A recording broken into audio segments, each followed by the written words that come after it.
Um, Welcome. Good afternoon, everyone. Welcome to the Dalam Southeast Asia Gallery program, Vision, Faith, and a Journey in Indonesian Art, a conversation with A.D. Pirous and Kenneth M. George.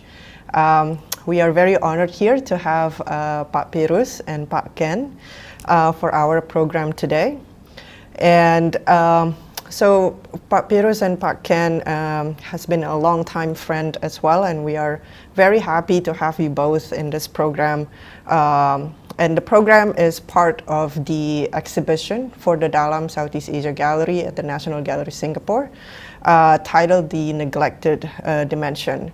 And the program is also supported by Serambi Pirous and by the Center of Visual Art Studies in ITB, or Bandung Institute of Technology.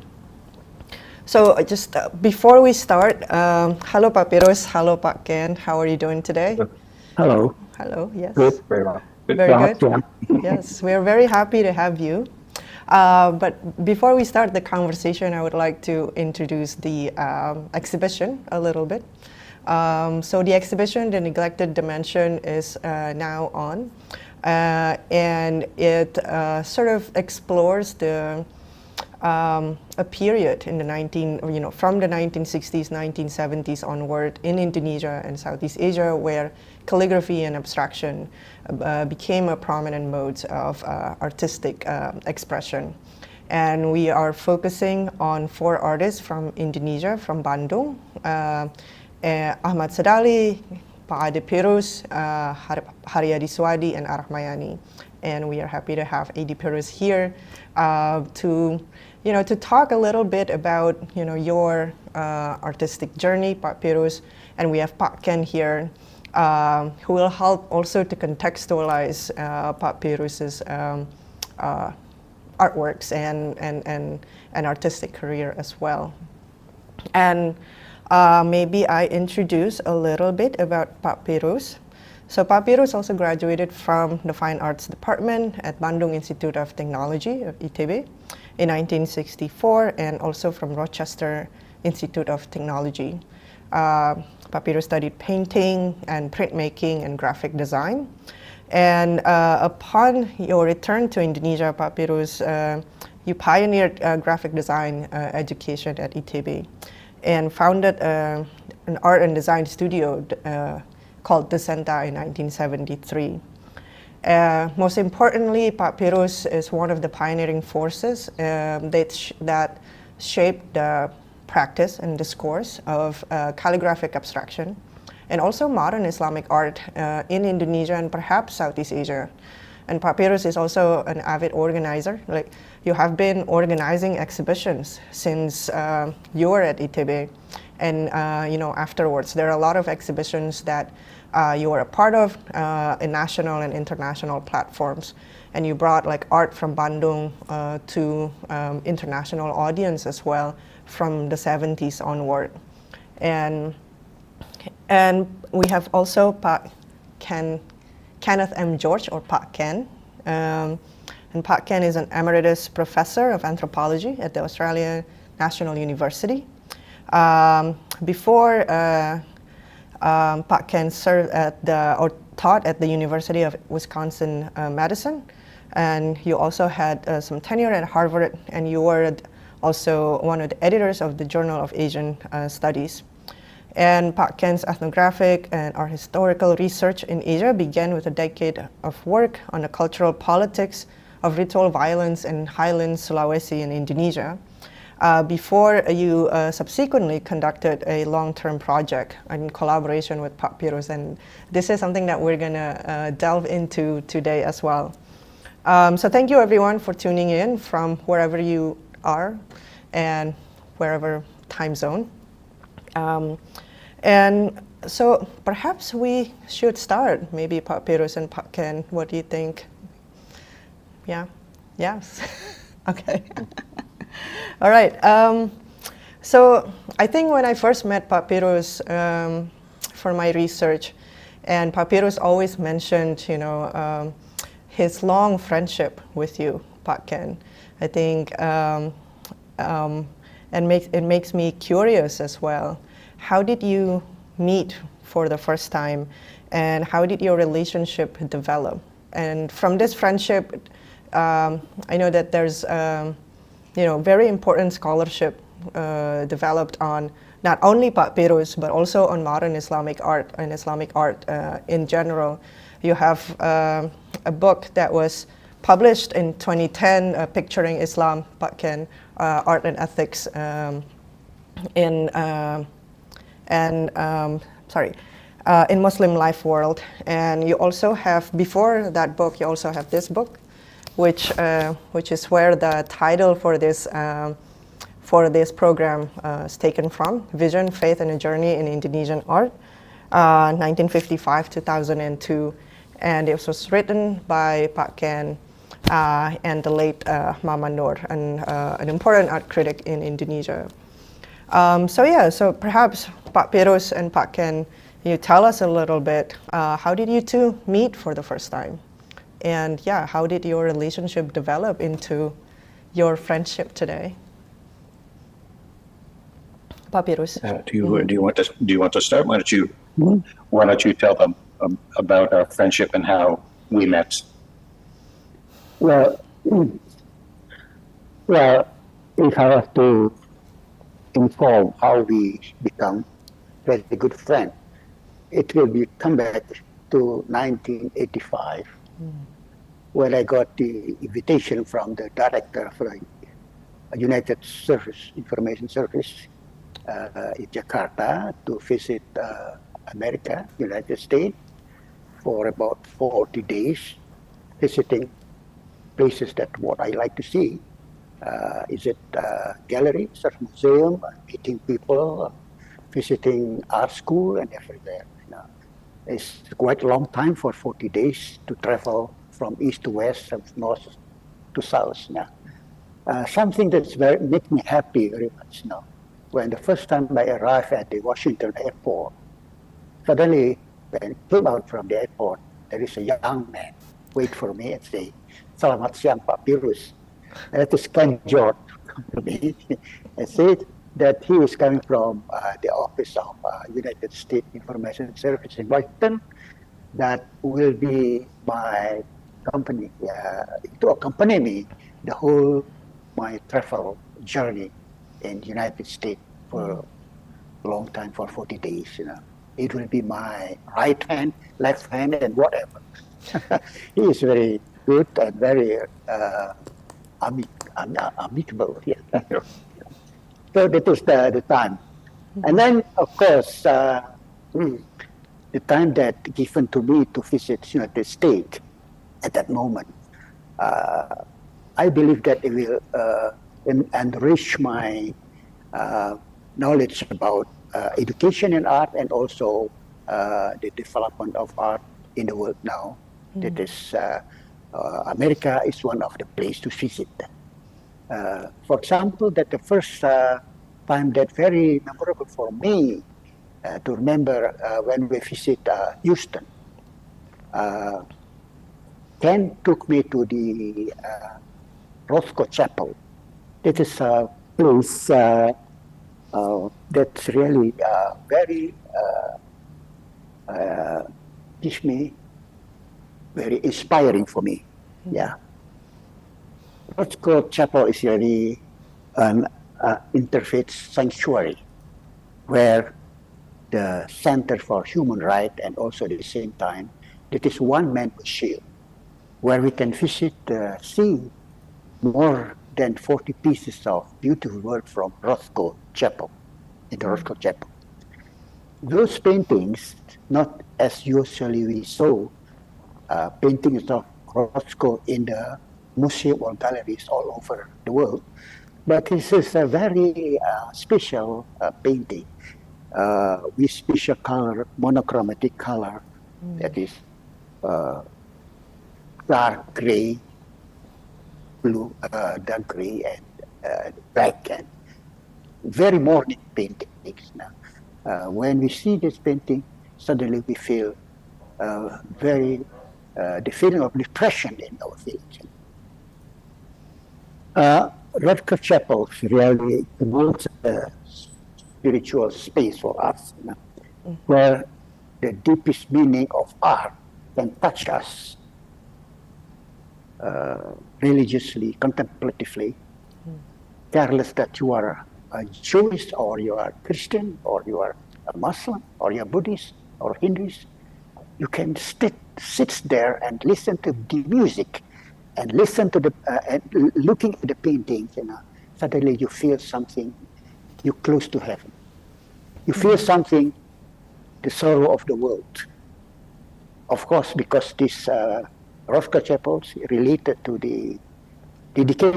the Martin Luther King, who was dead sometime before that, was killed when he is in giving lecture.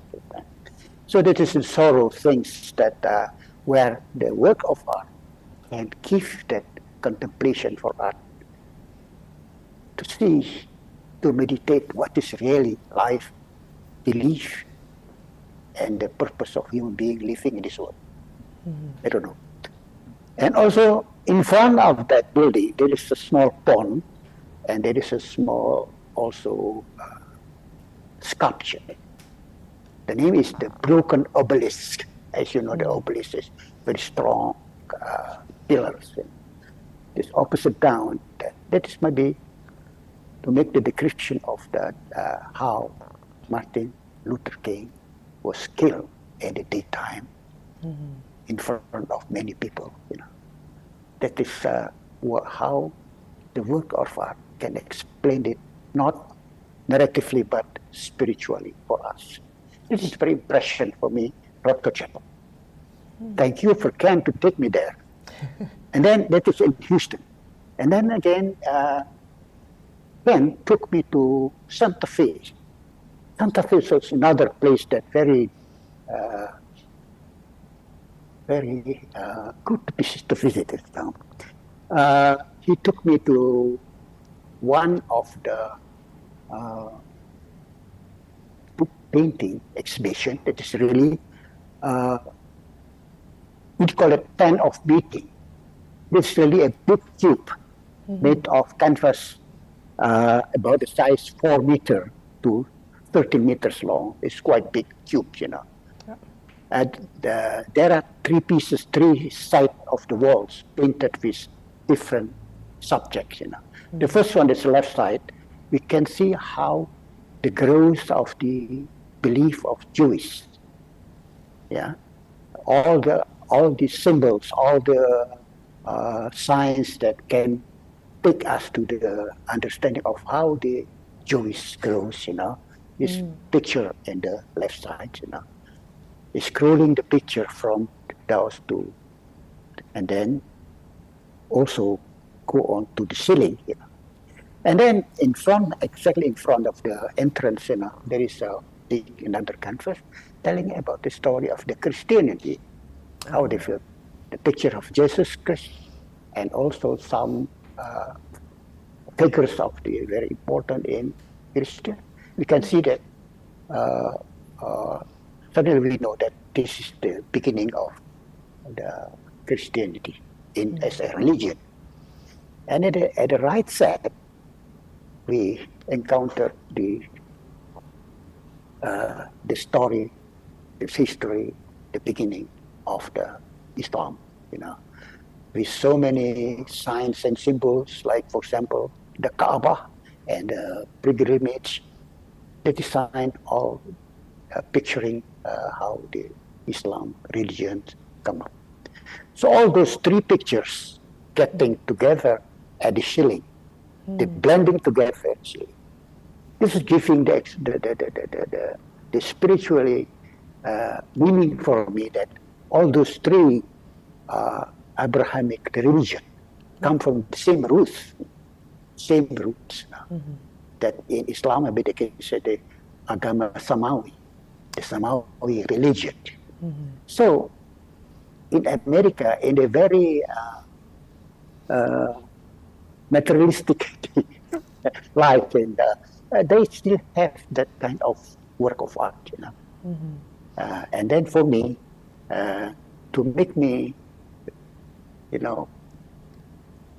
aware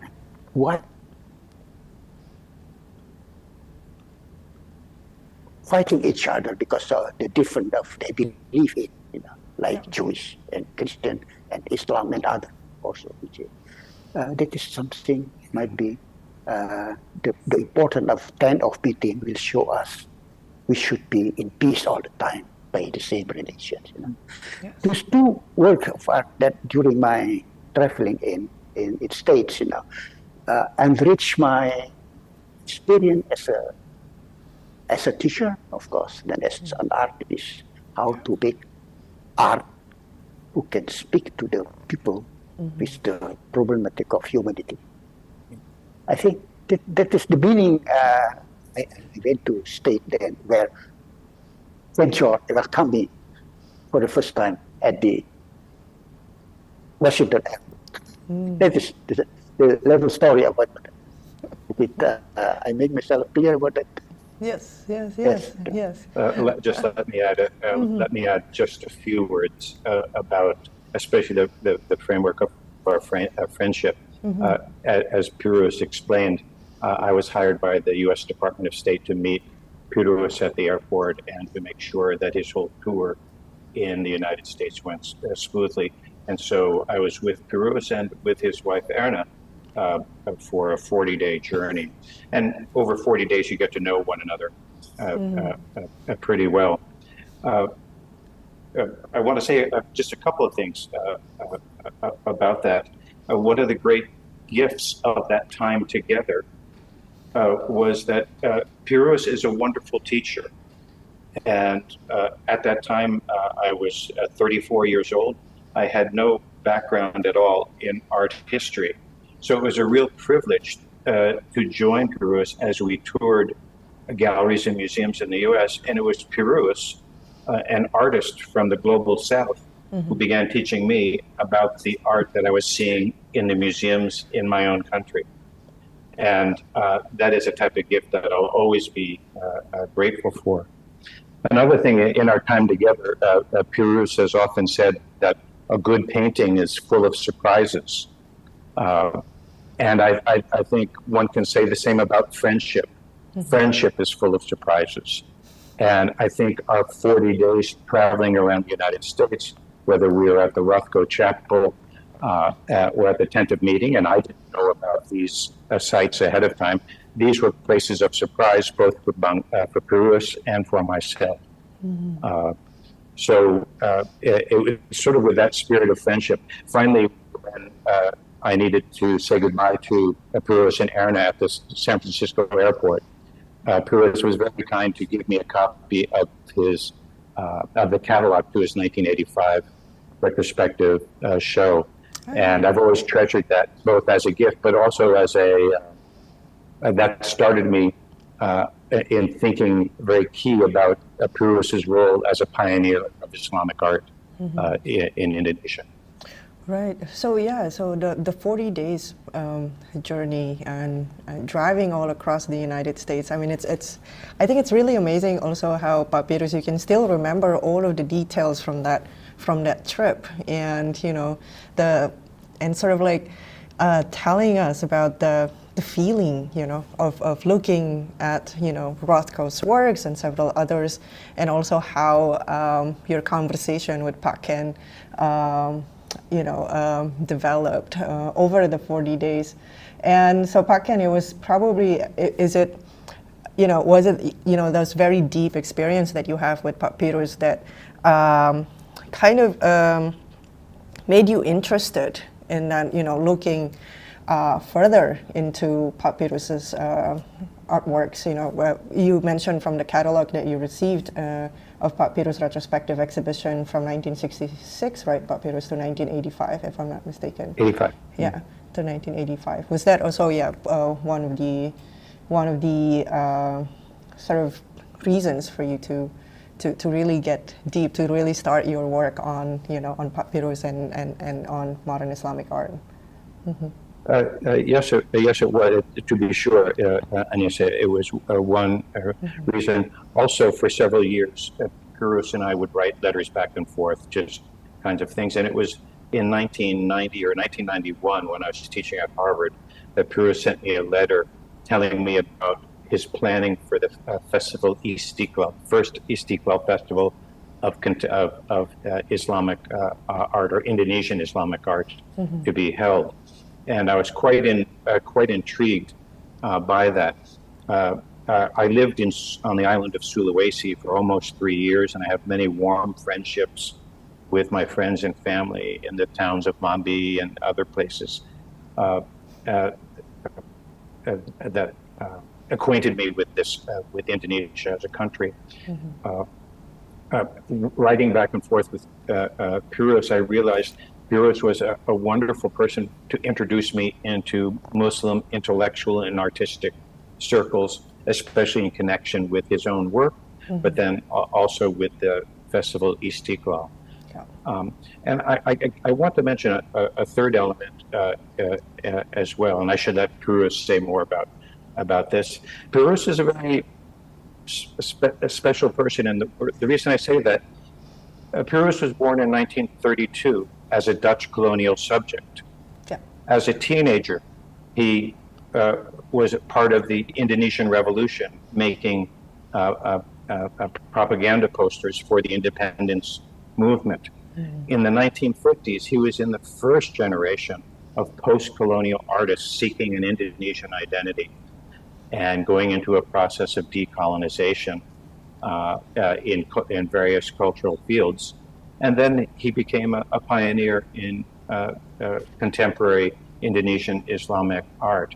Yeah. So to be acquainted with somebody with such broad knowledge and so much experience was for me something I couldn't pass up. Plus, we were already friends. Yes, and we're going to get through that. And if we go to the slides, we're going to see. So this is Pirous. This is you before departing from Malabo. Malabo is the city where you were born in Aceh, and you were going to Bandung. This is a picture of you with one of your uncles, and then you went to Bandung in 1955, right? You joined the art school in 1955. I was wondering maybe if you can tell us more. Why Bandung? Why the art school in Bandung? Because we have an art school by 1955. We have Jogja, the art school in Jogja as well. But why specifically Bandung for you? Yes.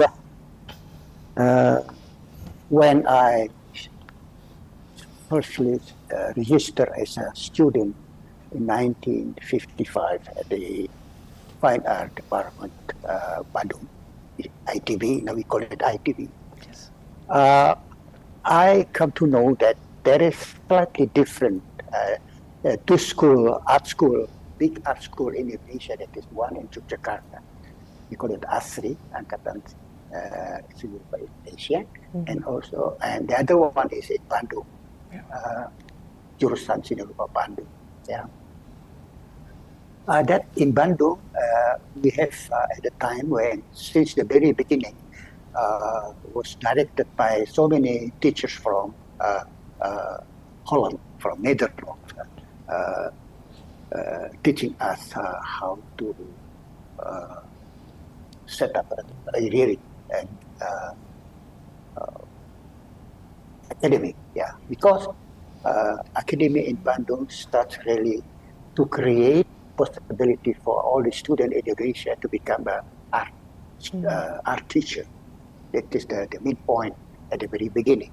But after 1950, the school is changing not only to become a art teacher in Indonesia, but also to become a free artist, a painter or sculptor, whatever. You know? Because of the talent, the students are very, very bright and rich. So at that moment, I choose to become a student that going in the direction of becoming an art teacher. But in the deep of my heart, I still yearn to become a painter. So I work myself every time at home, painting more, because at school I have to study theoretically how to become a teacher. This situation come more or less 4 to 5 years. Then, yeah, I really starting to become a painter first. Yeah, I start joining the exhibition, and then through that exhibition, couple exhibition, I was become appreciated by the society. So I feel at that time I already become as an art teacher and also as a painter. That is it. And then after some time, when the time in my development in art, I become very eager to enrich my painting with calligraphy, the Islamic spirit. To later on, it's again being studied art in Bandung School. I got beneficial for that, because I already used to use the plain color, bright color, and abstract form and cubistic style. So those background as a painting is very easily combined and adapted into the subject of calligraphy. That is I feel very grateful that I came to Bandung to further my study in art, not in Yogyakarta, because that is, I feel very happy with that. Yeah. Right. Yeah. So yeah, the sort of like the training and the sort of like a artistic tradition for abstraction really fits with your preoccupation with calligraphy in the next few years, and the training in Bandung really enables you to also also experiment with calligraphy, right, Pak Pirous? Yeah. And so, Pak Ken, considering the city's historical importance in the project of political decolonization of parts of Asia and Africa, 1955, when Pak Pirous joined Seni Rupa Bandung, or the Bandung Art School, it's also the year of the Afro-Asia Conference, or the Konferensi Asia Afrika. And so I don't know if you would have any thoughts on how would you read the development of modern and maybe modern Islamic art in Bandung in relation to Indonesia or Southeast Asia? Or how would you sort of like position Bandung in that, sort of larger stories? Sure. I think it was a coming together or a convergence of particular historical factors that created a kind of context at Bandung for the exploration, the artistic exploration that Pirous has described, and I'm sure we'll be talking about in a few minutes. It is the case that Pirous arrived in 1955 in Bandung, and in fact, Pirous was a volunteer at the Asia-Africa Conference of 1955. There was, I think there was a term called the Bandung spirit, that is an atmosphere of post-colonial pride and an interest in independence and establishing independent identity. It's the case, too, that abstraction or forerunners to particular sorts of abstraction were already deeply planted with the early teachings of Ries Mulder and the Dutch Cubists up until 1957-58, and then the visits of American artists such as Howard Thomas providing lectures at the Bandung Institute that inspired or provided a context for Pirous and many of his colleagues, be they Sri Hari Sudaksono, whether it's Ahmad Sadali, whomsoever. There becomes a type of convergence with its own energies. I can't really say whether Bandung was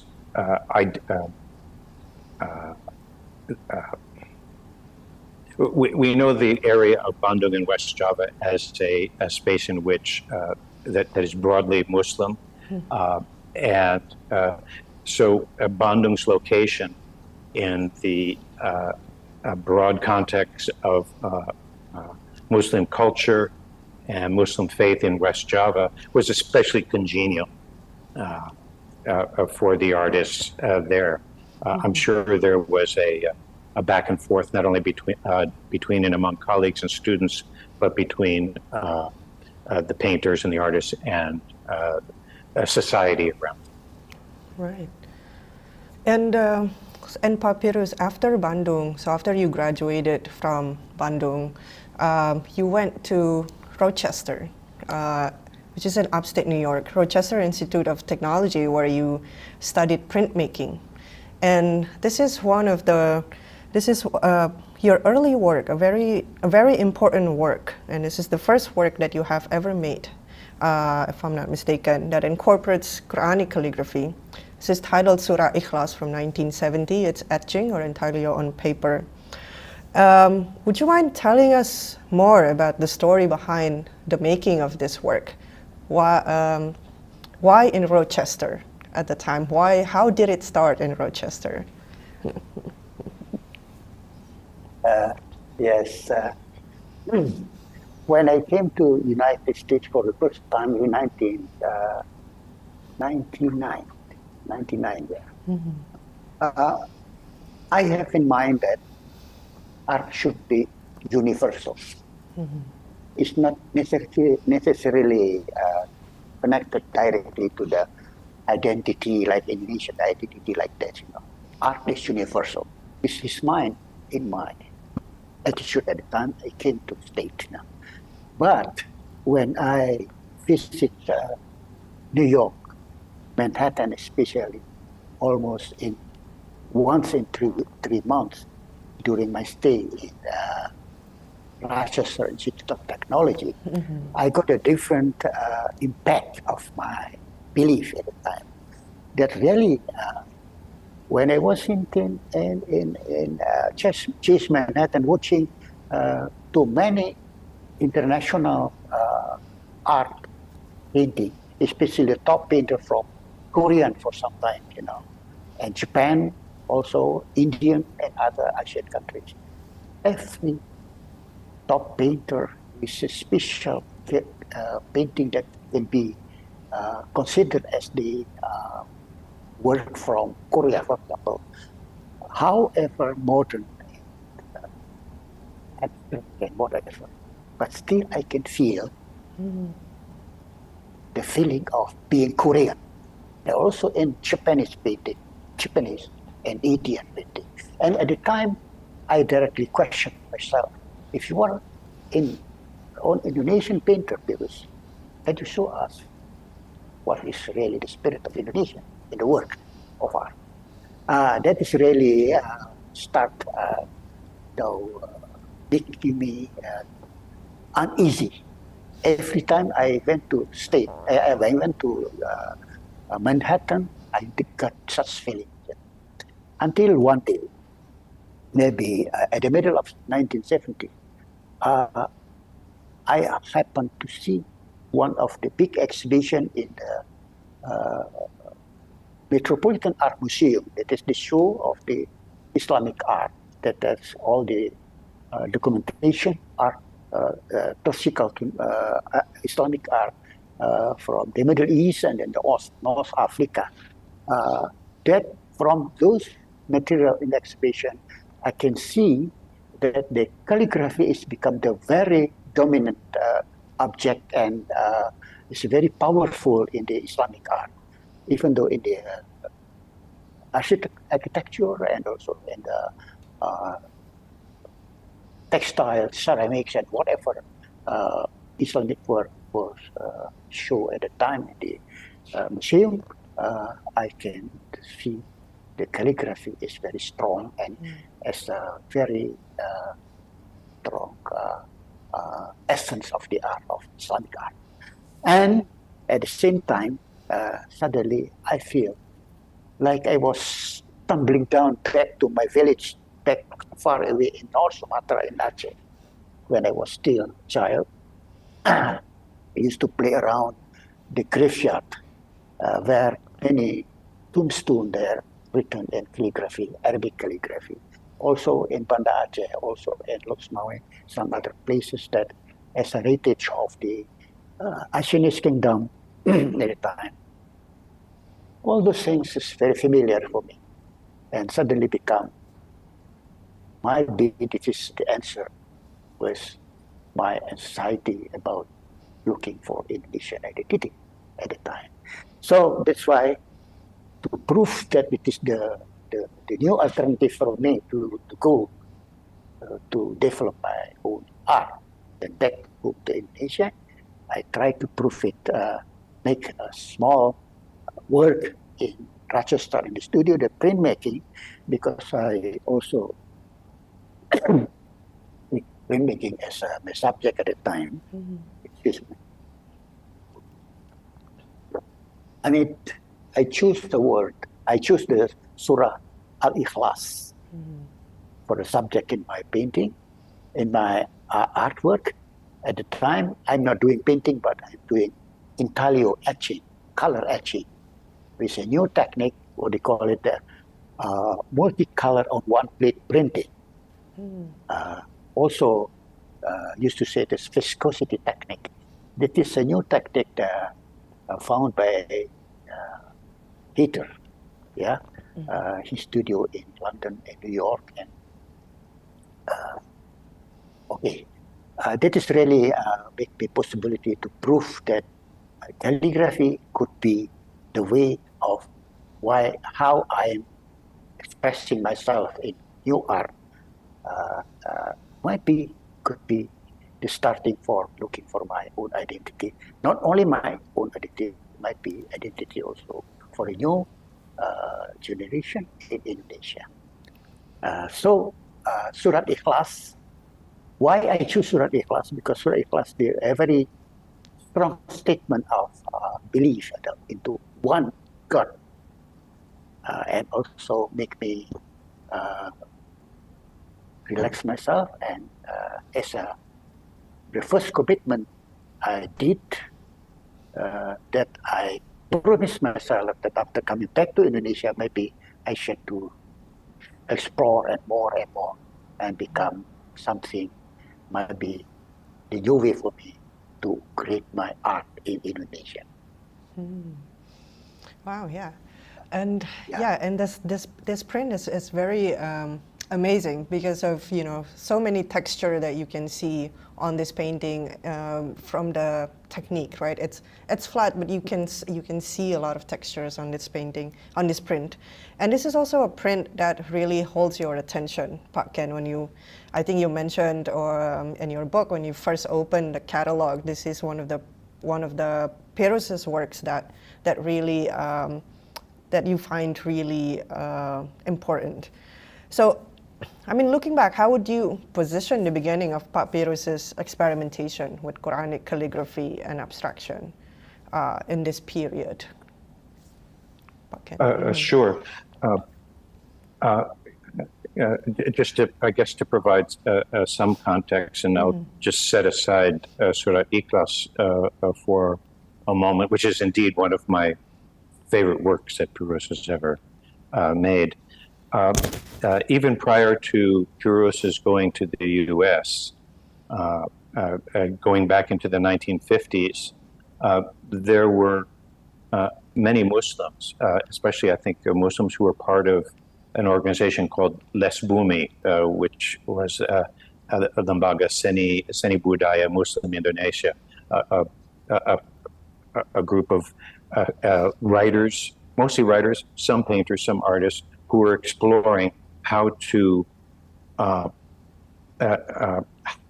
be both, how to make art align or make a congenial fit with Islam.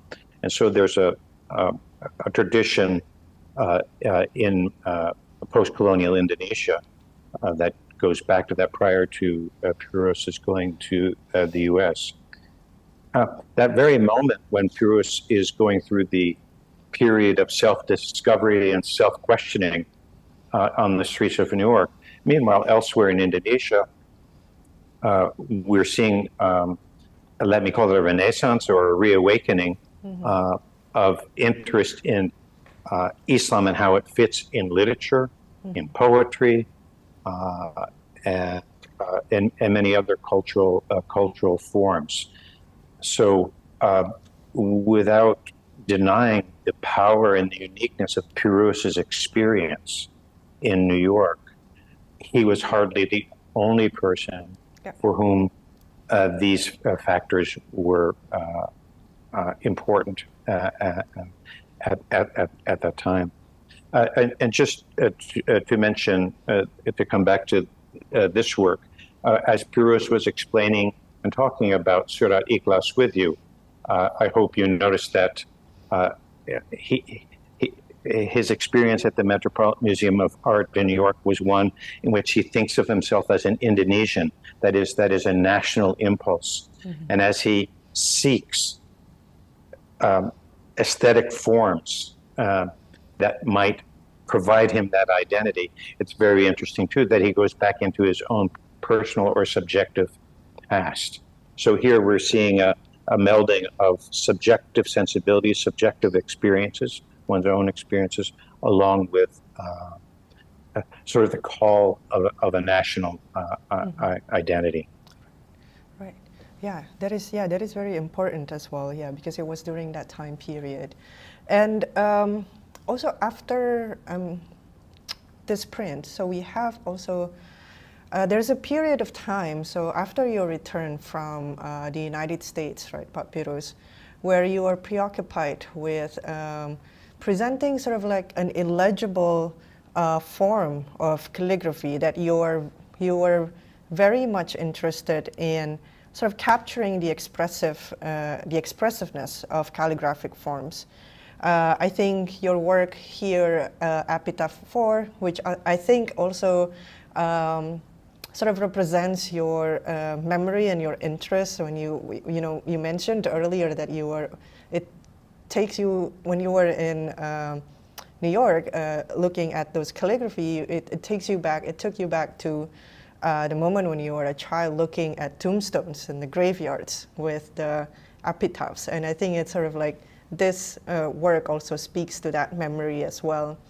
And so can you tell us more about your preoccupation at the time with the illegible forms of calligraphy? Pirous, yeah. Yes. When I first create my work in calligraphy, that is the Surat Ikhlas, that is calligraphy that readable, legible, so everybody can read and know exactly that is the Surat Ikhlas. I'm happy for that, But after coming back to Indonesia, I made my survey and research around the graveyard, tombstone, as the artifact of the Chinese kingdom back to 17 centuries ago. Suddenly I saw the form of calligraphy is very differently as you see on the paper, Looking at calligraphy on the surface of the stone with heavy texture and also mud and broken here and there, and how many 100 years already struck by sun and wind and rain and everything, It gives a special texture that gives you the feeling of antiquity, the archaic quality. So suddenly, calligraphy could be very strong if I can pictures like that, So that's why after more or less one year research in Aceh, and then I come to my studio again and then make a series of painting. All this painting is illegible. What I mean is that you can't read it because there is nothing to be read. There's only the expression, the characters of the calligraphy, which is very rich and many forms can be seen through the graveyard in Aceh. And also in some old mosque in Aceh that I visit, and all the old script that I can find also somewhere in Aceh. So that's why not making calligraphy just the spirit of the dynamic of the very aesthetic and I get the deep inside the spirit, not only letting people can read it as a legible script. And this is what happened in 1972. I made a one-man exhibition at Jakarta at the lobby of the Chase Manhattan Bank. And this painting, that series, I can prove you that the one that you saw, the Epitaph 4, it is one among the series of the work. That is the eligible calligraphy, but very strong. But after that, the other exhibition that I joined after that, one happened that I like to tell the story. I made the Surah Al-Fatiha. That is the Ilm Quran. Very strong. Everybody as a Muslim know Al-Fatiha. But at the time, my technique to do it, not as what I did later. At the time, to make the heavy texture, I combined the dust, Marble paste. The marble dust with natural stuff. That is can be dried very quickly and broken and falling down. And later on, I changed the quality of the texture. I mixed the dust with the glue, chemical glue, it's very strong. Even it is cracked, but doesn't fall. So one of the painting when I show in Taman Ismail Marzuki at the time, I don't realize very much that there is some ruin, some broken line, and some point was falling down, and then maybe someone will get the problem to read it. And one day when I came to the exhibition, there are two young men that start complain to me that this painting, you destroy the painting. You not destroy the painting, but you destroy the surah that you written it down, the surah Al-Fatiha. You may not take it. As a Muslim, you have to do correctly. One dot is one dot. One alif is one alif. Never let it off, or you add or you less something from the surface of the painting. And that time I was very feeling upset at the time, because I feel by painting with calligraphy become more problems, because I had to follow all the ethics of taking surah from the Holy Book Quran, put on the small canvas. No mistakes, must be correctly, 100% correctly. Don't play around with that. It's very difficult for me. As a free artist, that before I start with very free calligraphic, I feel very upset at the time. And then, of course, I asked myself, after so many questions come to me, asking me, this is what surah is this? What surah is this? What are you telling about this calligraphy? It says nothing really. And since that time, I questioned myself, if you want to go on with the calligraphic painting, where the main sources of the calligraphy, the surah is the Holy Book Quran. You have to be careful and you have to be responsible to put with the ethics, the Quranic ethics, that you have to do it. And sometimes again, I ask myself, I say, Pirous, now, Pirous, what are you going to do with your art? It is for your own, or you will dedicate it to the people around you? If it's for yourself, you can do what you like to do. But you want to dedicate to people around you. You have to take care. You have to listen to what they say about that. Then I ask myself. I say to myself, Yeah. I confess that I have to work what my people's like to have. Because by having calligraphy, nice to see, and right to read, and correct to understand it, it is the people around me will get two things, aesthetics and ethics all together.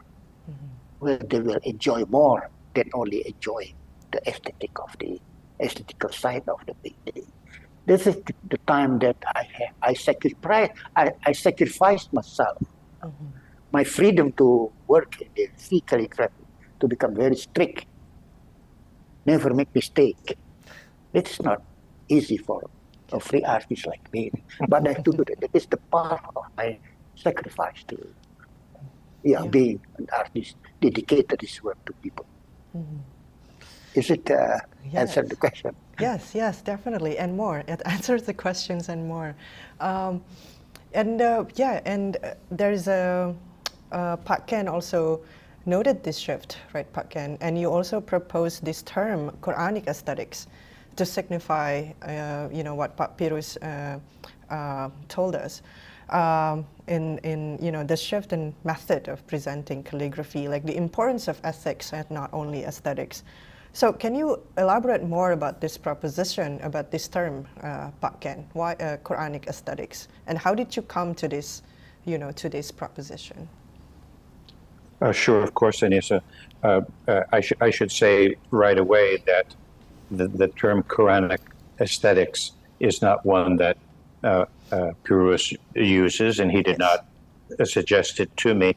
Rather, it's a term that I was using as a shorthand for the convergence, for the challenges and the convergences happening in this change in Pirous's art practice, where he was providing legible Quranic Arabic on the paintings. Okay, so why did they use the term? I think many, if not most, Muslims feel a custodial attachment towards the Quran. That is, a type of care extends to the Quran. The Quran itself, and please, I should make very clear right now, I'm not a Muslim. I cannot read Arabic, and so in my work with Quranic materials, I work in English and in Indonesian interpretations of Quranic materials, and I read deeply the work of various Muslim theologians and scholars and artists about such. There, in my experience, there's nothing specific or absolute within the Quran that would give any type of guide to an artist that you have to do art one way or the other. So when I use the term Quranic aesthetics, this is not referring to the Quran as a source of aesthetic principles. It's not that. Yeah. What is the Quran about? The Quran wants to be recited. The Quran wants to be recited. And what I see Pirous doing in his work is a type of visual recitation that is adhering to what the Quran wants, if I can put it that way. The Quran as a message that must be, that Muslims take pleasure and take pride in and take spiritual interest and religious interest in reciting. And Pirous is bringing that into the medium of art. Because he's doing that, and Pirous has talked about the discipline, there become let me just call them imperatives, where the various surah or the various passages of the Quran should be presented whole and in unblemished form. So you will see in Pirous's work after 1974, after 1975, you will not see a Quranic surah presented as a found element. In addition, if you look at most of Pirous's work that features Quranic calligraphy, and not all of his works do, but those who do, the Quranic calligraphy occupies the frontmost visual plane of his works. It's pushed forward, and I think there's an implicit regard or an implicit effort to be putting the Quranic passage as a visual recitation in front of the other planes of the various of the works.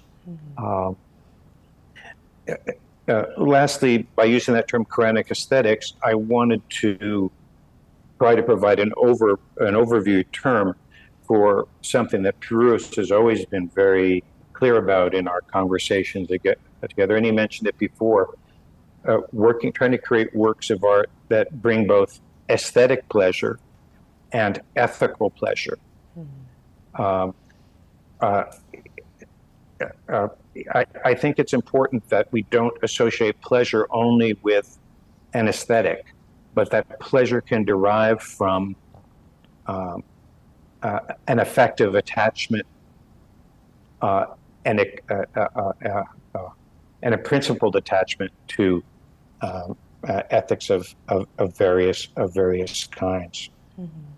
So it's bringing those together that I try to capture with that overview term, or the overriding term of Quranic aesthetics. Whether others find it useful to them or want to contest it, that's fine with me. I'm just trying to provide something useful. Right.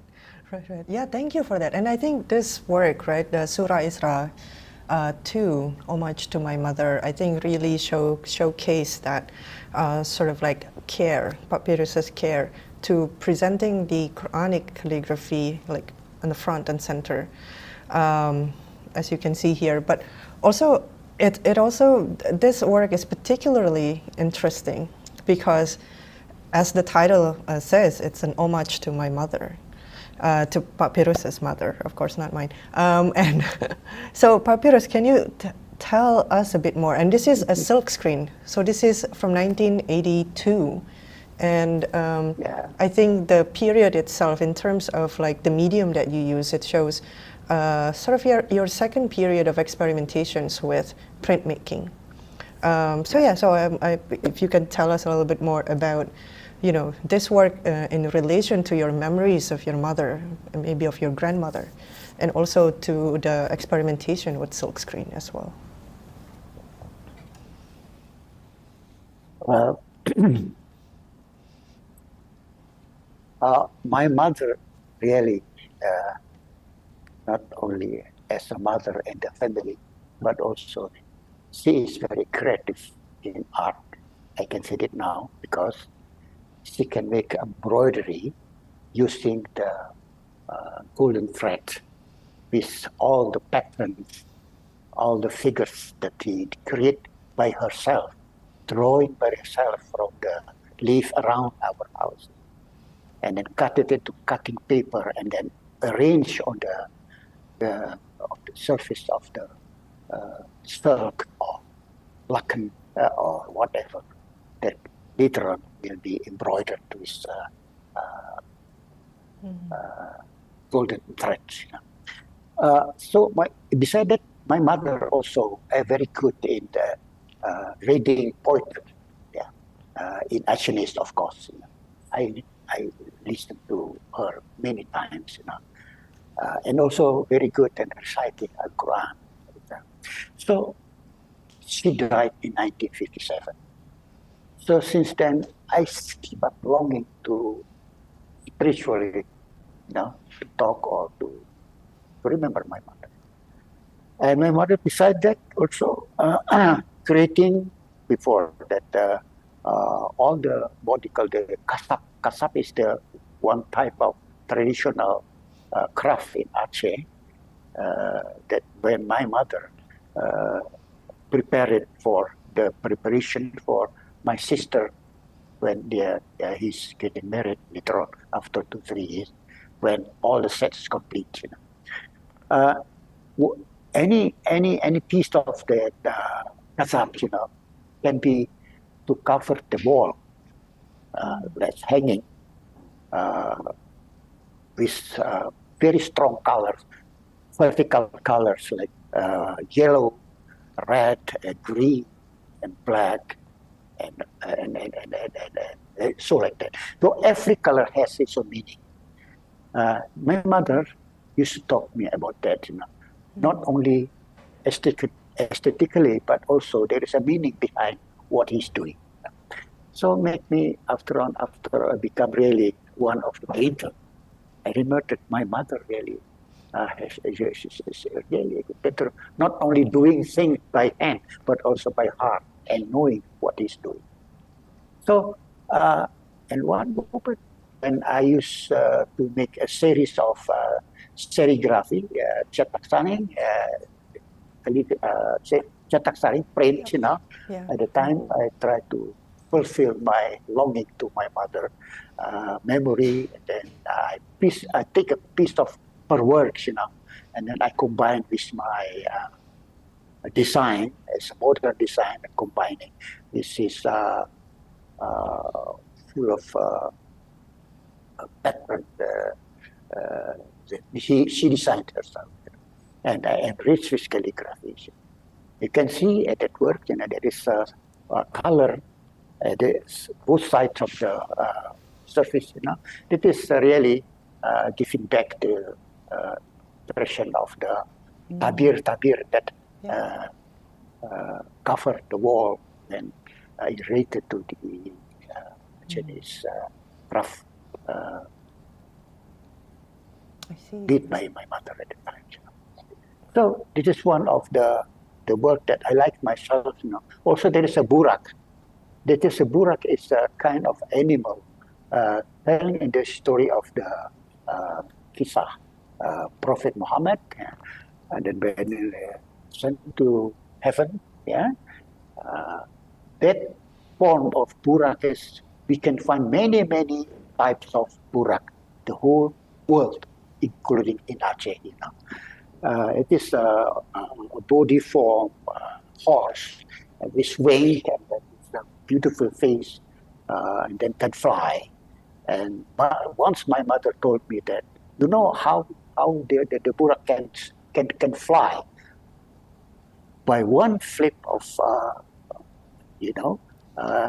she can jump like a lightning, so fast and so long. That's why Prophet Muhammad can ride this burak to reach the heaven.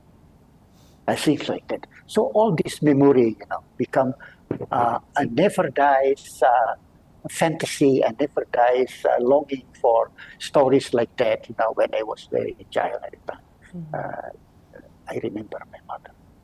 That is why I should homage to my mother. Yes. I think that's it. Yeah, that's very beautiful, and this is such a beautiful, beautiful artwork that we have in the exhibition.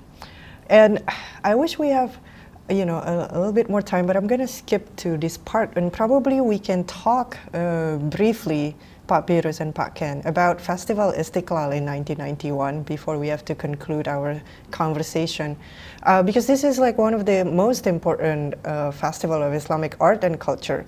And Pak Pirous, you're behind, the organization of this festival in 1991, both in 1991 and in 1995. So can you tell us a little bit more, about this festival, Pak Pirous? Why was it so important to have this festival? You want what? You should say. Okay, okay, Anissa. That is long before the Festival Istiqlal. I happened to experience also with several other activities, a small scale of the Festival Istiqlal. It is at the MTQ, Musabaqah Tilawatul Quran in Banda Aceh. When I was appointed governor of Aceh, appointed me to help preparation of the MTQ, the 12 in Banda Aceh. At the time, I exhibit also pure calligraphy as the result of the competition calligraphic, pure calligraphic competition in Indonesia, that all the result I put in the one exhibition, and also calligraphy painting from all the Indonesian painter from Jakarta and from Bandung and Jogja, and also some documentation photography that I make a research to make all the pictures of the old mosque in Aceh, a very old mosque, and different form of mosque, and also all calligraphic that is can be found around the tombstone and graveyard in Aceh. I collect. So there at least 3 exhibitions very important. That is to give the first time that MTQ not only reciting the Quran, reading the Quran, but also writing the Quran. I had to show that the power of Quran, not only reciting that, but also writing it. That is the start of showing calligraphy become part of the activities. And then when the late Yop Afi, as the time, he was very eager to talk to me one time if the Istiqlal Mosque complete and people can start using the place to pray, why not we make an exhibition to celebrate it? Okay, but later on we understand that festival, the mosque Istiqlal is never complete because it's keep up 1 year to another year to complete because it's a very big mosque. But at the same time, people start using that, praying there. So there is difficulties to make when we start, when the can we say that the mosque is completed. So finally, when Yop Afi become the Director General of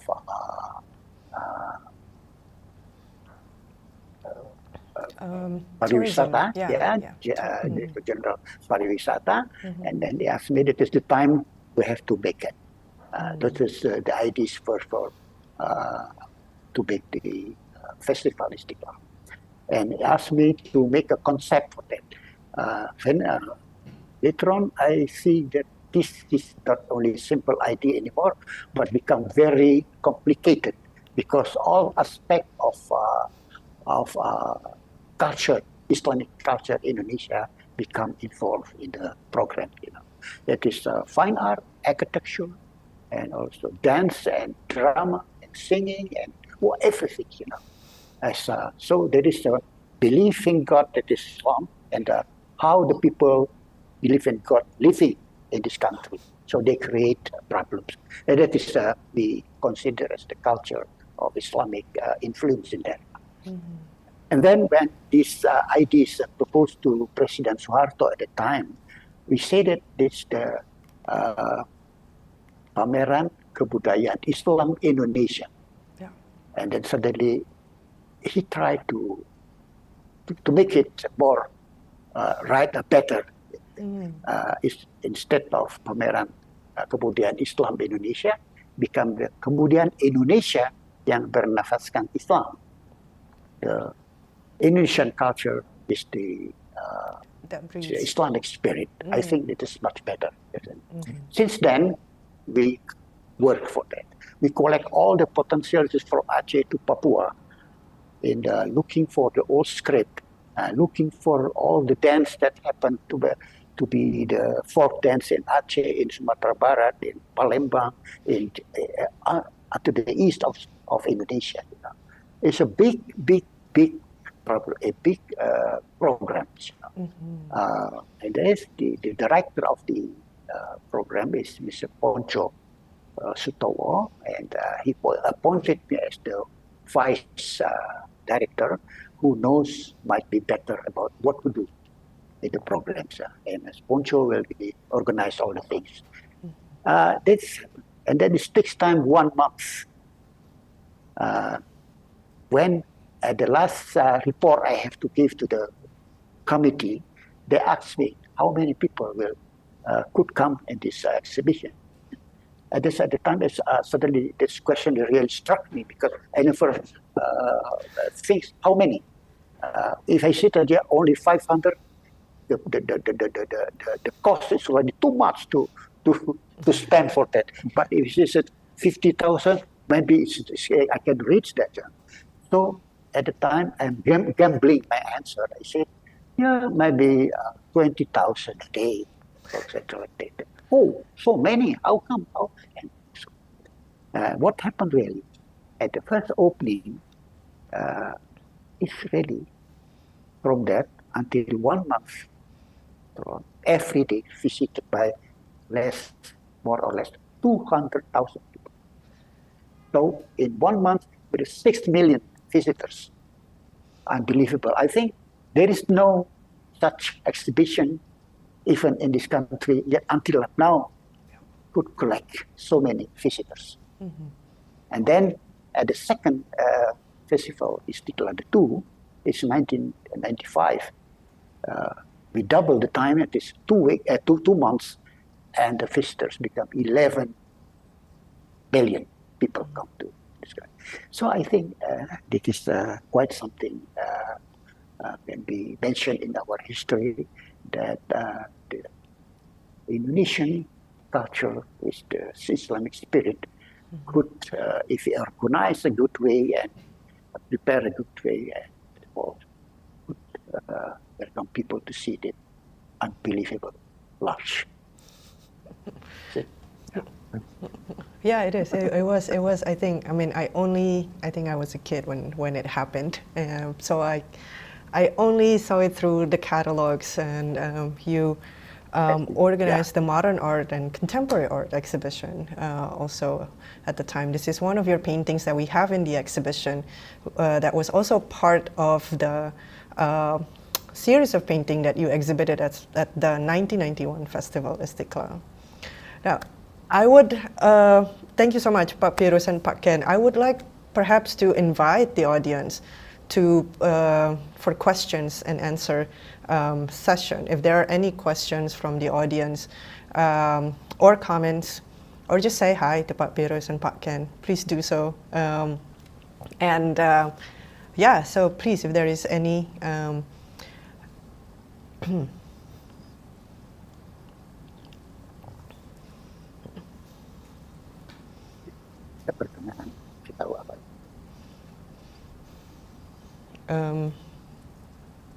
perhaps I will take some time to type on the on the platforms. So we are streaming on Facebook and YouTube. Yeah. But thank you so much for this conversation, Pak Pirous and Pak Ken. I think it really illuminates a lot of your practice and of the works, and of also, the development of modern Islamic art in general. I know we start from Indonesia for this exhibition, but this is really, the first step towards developing a much more in-depth research on Islamic aesthetics in modern and contemporary Southeast Asia at the National Gallery. And we are very, very grateful to have, you, Pak Pirous, and to have you, Pak Ken. Your research, the works that you've done so far, it's really been wonderful for us. Okay, no questions, right? Maybe we wait for another 2 minutes and then we can... If I may, Anissa, I'll take this opportunity. I think some acquaintances are watching both from India and from Sulawesi. Oh, so wonderful. to my friends in Gujarat, I'll just say Kemcho. And to my friends who come from Mumbai, I'll just say Akumbabe. And just give them my best. Oh, thank you. Thank you for spreading the words for this conversation, Pak Ken. And Pak Pirous, you have a Gujarati also roots, right? If I'm not mistaken. You have family roots in Gujarat. I don't know. I don't have a written record for that, but I just got the story from Yes. my uncle and from my grandpa. So they said yes, because I came. My ancestor came from Barus.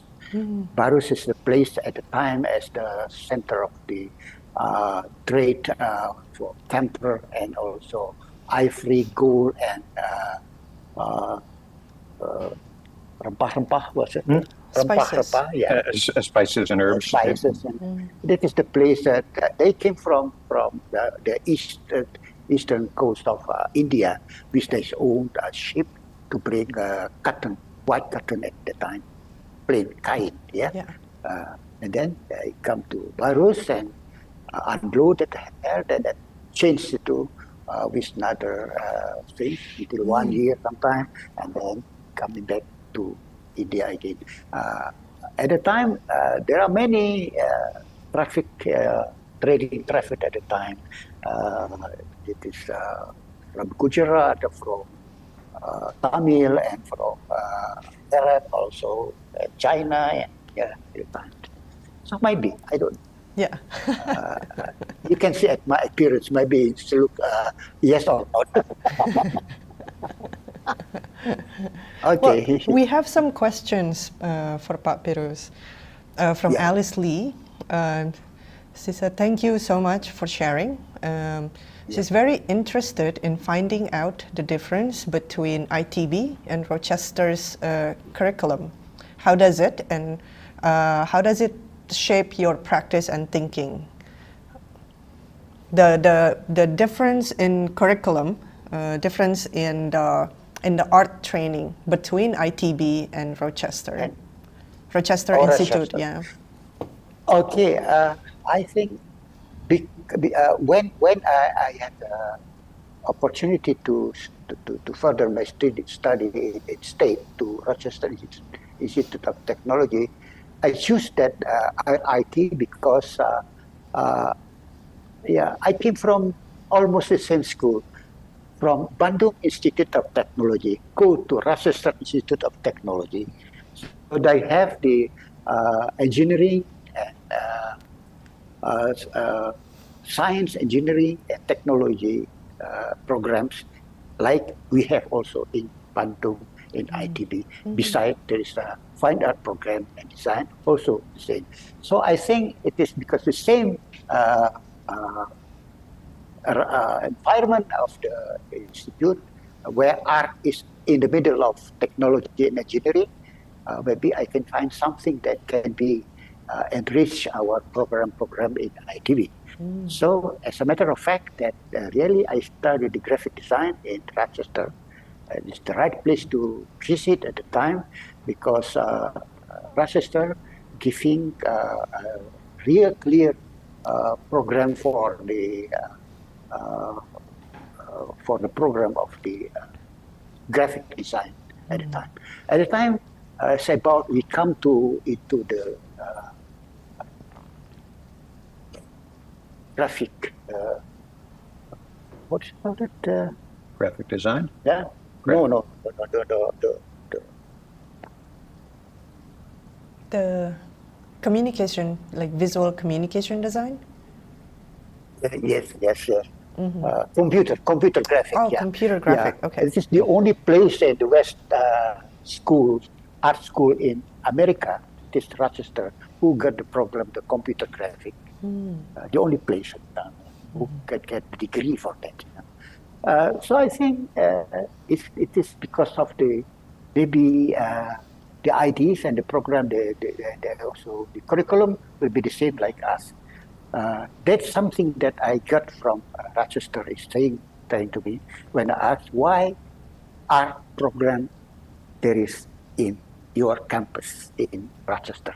The answer, that is what I need to know. They say that art program is like a deep well with very clear water, where the design can go and see and take it, apply it as what the design can do. So art is the unlimited possibilities of imagination, like water in the deep well, clear. And it can be used for the design program to make anything that applied for people. So that's the idea. This is the philosophy. This is I also push my colleague in the back room in ITB to be responsive to such idea. I don't know. I know already retired 20 years as being professor. So I cannot do it anymore. Just talking like this. Yeah. Thank you, It is one of the, Okay. Yeah, thank you. I hope that answers your question, Alice Lee.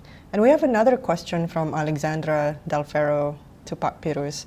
She said, I'm curious if Pak Pirous is still painting right now, and if you are still incorporating calligraphy into your works. If you are still, so she's curious if you're still making paintings right now, and if you're still working with calligraphy. Yes. Yes, still doing that. Only maybe the consideration quite different from the very beginning, around 1970 when I started. That back at the 1970s, maybe whatever surah, whatever sentence, whatever I took from the Holy Book Quran, I consider it a very sacred things. I don't care really very much.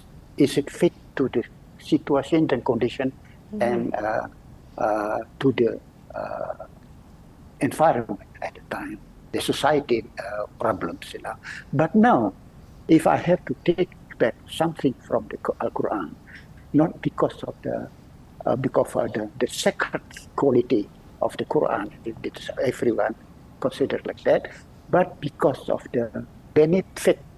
The beneficial of the sentence of the surah can be put up on my canvas to tell people about the problem in our society now. Like the people who become very, what do you call it, gelisah. Anxious. Anxious and tidak sabar. Everything if doesn't meet his idea against that and make demonstration. People is not a little patient as a Muslim before, So I put in the Lohong also, if you are patient, God will be with you. It is what my mother always said to me if I get angry with quarreling with brothers and stuff. So things like that. So the practicality of the meaning of the surah that more considered when I choose which one and which one from the Quran. So I still should become the shorter the better. The directly people can understand the much better for me. I'm happy that because my painting now, I'm not really surprised if someone comes, oh, Pak Pirous, your painting is very bright, with orange color, blue color. No, I don't really happy with that. But he comes to me, what you said, what you mentioned in your painting really makes me subside. I'm happy to hear that. So the content is much more important than the visual effect of the painting. That is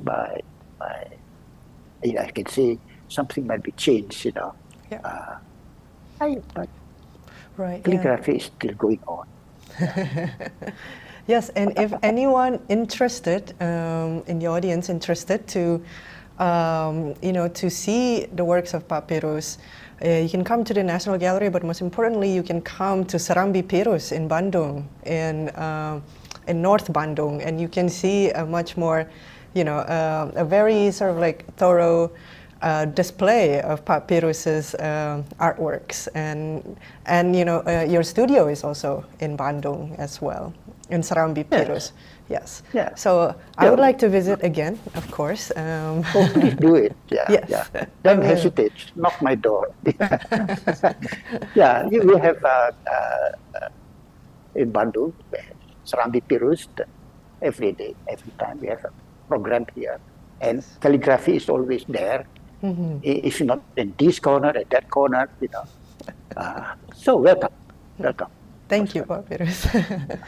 And Pak Ken, you have a salam. You have a salam dari Mambi from Ika Hasri Hamid. Terima kasih, semangat. All right, I think we're at the end of our program. I would like to thank again Pak Pirous and Pak Ken for, all of the things that, for our conversation today, for really, speaking more about your artworks, and Pak Ken for contextualizing a lot of the Pak Pirous stories, but also, locating it within the social political context and sort of the historical backgrounds at the time. And I think that was really, really helpful for all of us, for me and for all of us to understand.